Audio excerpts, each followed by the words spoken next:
If I could go back and talk to my 20-year-old self and give some worldly advice on how to scale a business a lot faster, here's what I'd say. But first, I'm John Langley, founder of ClickConvert, the award-winning Google Ads agency. We're a team of 25 experts. We've generated over 1.5 billion in revenue for our clients, helping e-com brands, manufacturers, service companies, franchisees break through the $2 to $5 million revenue plateau. This is my story of 2024. I know many ex-staff are probably watching and they've got clenched buttocks and heads in their hands thinking, what the hell am I going to say? Is it career ending? Who knows? Successes. Of course we had successes. Take Deere & Cabins, an Amish log cabin company. They're a great manufacturer, a great company with amazing cabins, but they needed to stop the bleed with rising ad costs. We cut their spend by 60%, fixed their conversion tracking, and cut conversion costs from over $80 to under $20. Result? Oh yes, record numbers of leads, full order books, and record-breaking months. You get the picture. But it's failure that counts. Failure that will help advertisers, in-house managers, and those engaging agencies.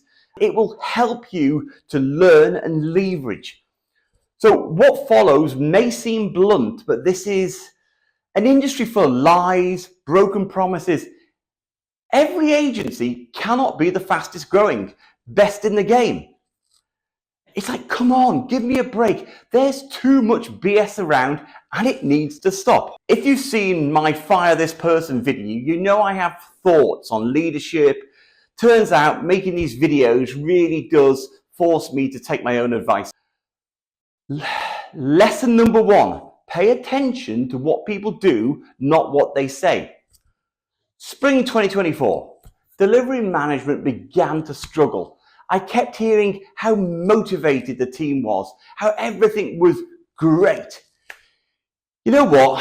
I had a gut feeling about it, or rather Karen, my wife, told me bluntly that if it's running like clockwork, it's already exploded in your face. Look closer. Yep, I knew. Egos were inflating. I saw managers campaigning for pay rises to prop up their own positions. Favoritism was creeping in. People were prioritizing friendships over the business needs. Meanwhile, I've got staff retention KPIs to meet. You know what? Retention isn't always a great thing.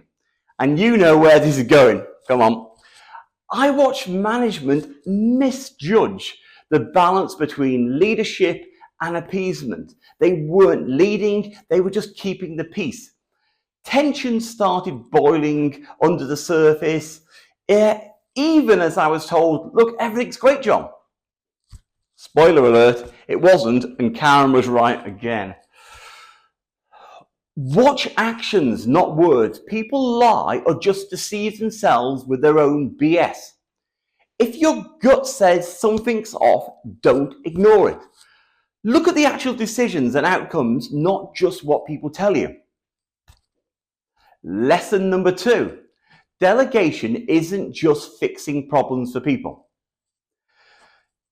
I encourage leadership to delegate, but in my case it wasn't. There seemed to be a bit of a mental block with my manager, a fear that if delegation took place and it wasn't done correctly, it would fall back on him, so he might as well just do it himself in the first place. Every time there was a tracking issue, feed issues, ad issues, he'd jump in there and fix it. Sounds great, except the team weren't learning how to solve their own problems. He got overloaded and started burning out. Admit his lifestyle probably didn't help either. When he needed a break or a vacation, there was no one else to step in. It fell back to guess who? Me. Great. Delegation takes mentoring and development, but mentoring just isn't fixing things for people. It's about teaching them how to fix it themselves. My gut reaction was we weren't doing that. Delegation is about creating the space for growth. Your time, your team's skills, and your business all scale when you get delegation right. If you or your management is always jumping in there, you're creating a dependency instead of empowerment. So let me be clear. You need to be clear on what to delegate.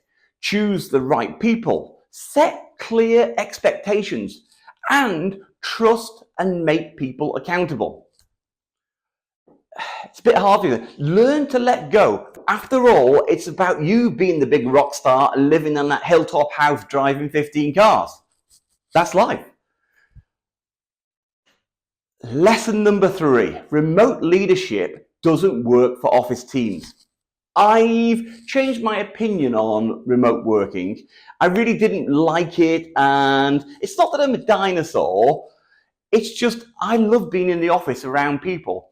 But several of my team, they started working remotely and hybrid, and in truth, it's worked brilliantly, even if I didn't like the idea in truth to start with. Last year, I thought maybe I should be a bit more ambitious, so I wanted to see if leading remotely was even possible or even effective. Oh boy, it wasn't. When you're remote, you miss the energy of the office, you don't see the subtle tensions occurring, any cliques forming, or small issues forming before they explode. Google Ads is all about real-time problem solving. The little things matter. Overhearing a conversation about performance max issues, the one that you solved yesterday for another client, but you can now solve in seconds for your co-worker sitting next to you. You don't get that with remote working. Remote allows problems to fester unnoticed. By the time they surface, the damage is well and truly done. My view is you can't lead an office remotely. Other people may be more capable. If you're running an office operation, you need to be physically present or risk losing touch. I believe the balance will swing back to the office for leadership. I think the looming economic uncertainty will guarantee that. Lesson number 4, the Dublin test. Why a Christmas party tells you everything. Building a strong team culture isn't just about performance metrics and KPIs. It's about making sure people actually want to be here. Come on, who wouldn't want to work with me? At Click Convert, it's where Temple Bar and Dublin comes into play. We brought back our annual Christmas party, which is really just a glorified pub crawl through Temple Bar, singing, dancing, and making questionable life choices all over too much Guinness. Even Jameson flew in from Santa Rosa. It was great to see him, to join the chaos, and being the amazingly generous CEO he was, he covered a ton of drinks. Gotta love Jameson and his debit card. But here's the thing, the celebration just isn't about drinking, bad dance moves and karaoke. It actually flushes out quitters. Every year, someone who's planning to leave in January mysteriously avoids the party. Why? Because they feel guilty. They already know that they're quitting and they can't bring themselves to fake enthusiasm for a team they're about to ghost. Meanwhile, it also gives you a rare chance to properly connect with new starters and members of the team you don't spend enough time with during the year. Some of the best conversations happen at 3 a.m. with the music blaring, not in a Zoom call. I'd recommend the Badass Bar in Dublin. Brilliant. Team culture isn't built in meetings, it's built in moments. Pay attention to who shows up, who doesn't. If someone avoids the team, they're probably halfway out the door. At the same time, use moments like this as it creates company stories and myths that strengthen the bond with those who are staying. Okay, lesson 5. You can't teach dumb. Stop wasting time. Look, it's not nice to say this, but some people just aren't cut out for marketing. Always hire people smarter than you. But what happens when those smart people start hiring less smart people? Disaster. I should have been hit on the head with a tack hammer for not paying attention to this one. We hired some really nice people instead of highly competent people. People who looked the part but couldn't actually do the job. Actually, I'm not too sure if they even looked the part.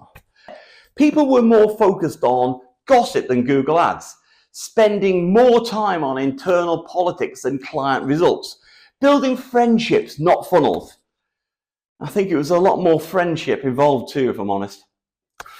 Luckily, I confined it to the social media team. Instead of pushing the ad boundaries with us v them ads, ugly ads, user-generated content ads, they were just talking a lot. AI, and I've gone pretty full on with it. AI bots, AI lead gen, AI merchant center optimization, and even AI me for Reels. All my staff problems will soon be solved with AI. Yeah, but you don't need AI for this one. Some people suddenly started to look smart. AI gave the answers, but they still couldn't do the job. Your business is not a social experiment. Stop trying to fix the unfixable. Hire people who can do the job, not just people that are likable. If someone can't or won't improve, don't waste another second on them. And if you ever catch yourself making excuses for somebody, ask yourself, would I hire them again today? If the answer is no, cut your losses. That leads us nicely on to lesson 6, toxic staff, kill them before they kill you. Of all the threats to your business, toxic employees, or as I call them, toxic toads, are by far the deadliest. And I'm so passionate about this. Forget about competition. Felix Dennis, one of the greatest entrepreneurs, warned us about this, and he was absolutely right.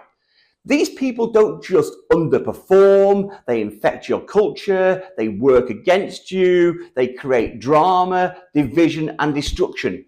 And if you don't kill them fast, they'll rot your business from inside out. Sorry, that's absolute BS. They will kill your business, no question. If you take nothing but this from my video, I've succeeded. My job's done. I've noticed, and admit it too, you have, that people, when they're called out, they do one or two things. They either get down to the job or they become toxic fast. Of course, this is always going to happen at the worst time. My vacation. The Driven Plus European Tour. You know I love Lamborghinis. Max caught me here, giving back to the community on the Furka Pass.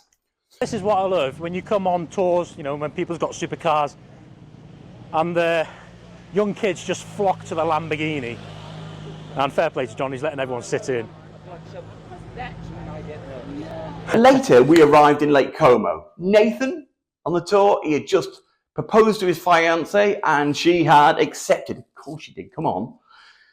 I'm there, beer in hand, I did the right thing. I offered champagne to the happy couple, and then I got the call. My sales manager quits right there and then as I'm standing there admiring Lake Como.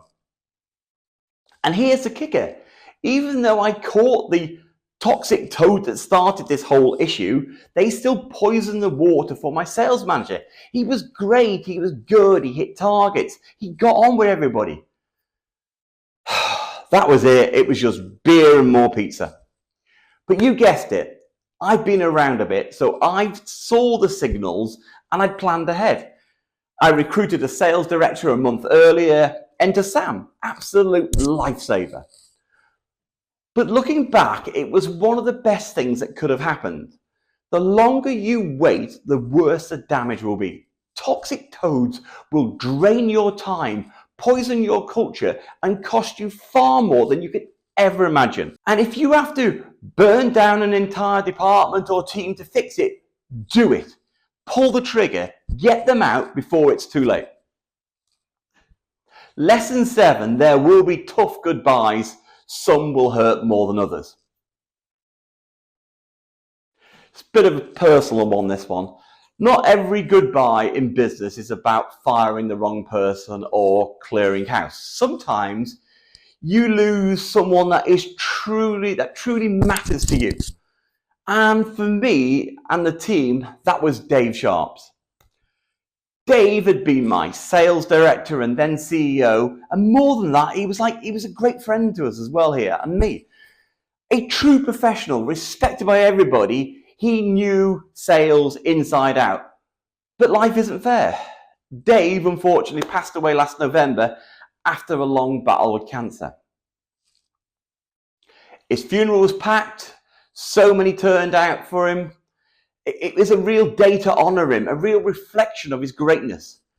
We gave everybody time off to attend because it was the right thing to do, to pay our respects. But then some of my staff decided to use the funeral as an excuse to disappear for the afternoon instead of attending the wake together. Not to pay respect, just to avoid work. That was it. I knew right then and there who wasn't going to make it. You can't teach character. Some goodbyes are painful, some are necessary, some are both. But when you lose great people, it reminds you why you have standards and why they matter. And when you see people exploit these moments, it reminds you about who doesn't belong in your company or organization. Dave probably would have handled it with a bit more diplomacy than I did. But I've got no regrets about accelerating exits and expressing my views. So that was 2024, the sanitized version, you know it is as well. I've run this business for 14 years. You encounter some bizarre situations. I should create a top 10 unbelievable moments video. Perhaps it's a reflection of me. I love working with smart young professionals. They have a passion for life and success that often wanes with people as they get older. Not everybody can live in this fast-paced world for years. Burnout is a real thing for Google Ads people and professionals. Back to 2024. Oh, I forgot the bloody book. But now's 2025. We've started strong. We've got the time to push on now. I've started YouTube again, as you're fully aware. And as always, talking to YouTube, don't forget to subscribe, like, and comment below. The office is way more manageable. We're full on Doge here. I'm playing Elon Musk himself. Clients are thriving, and when you have a team of professionals who love Google Ads, things just work better. It's not to say that I didn't have a great time with the staff that left in 2024, but life moves on. It's more a reflection of how Google Ads has become increasingly complex, requiring higher caliber staff each year, and Google Ads demands more and more from them. Oh yeah, finally, I know you want to ask. Yep, I've lost 19 pounds, no longer obese, just overweight. You got to celebrate something in life anyway, even if it's losing 19 pounds. Anyway, thanks for watching, guys. See you next time.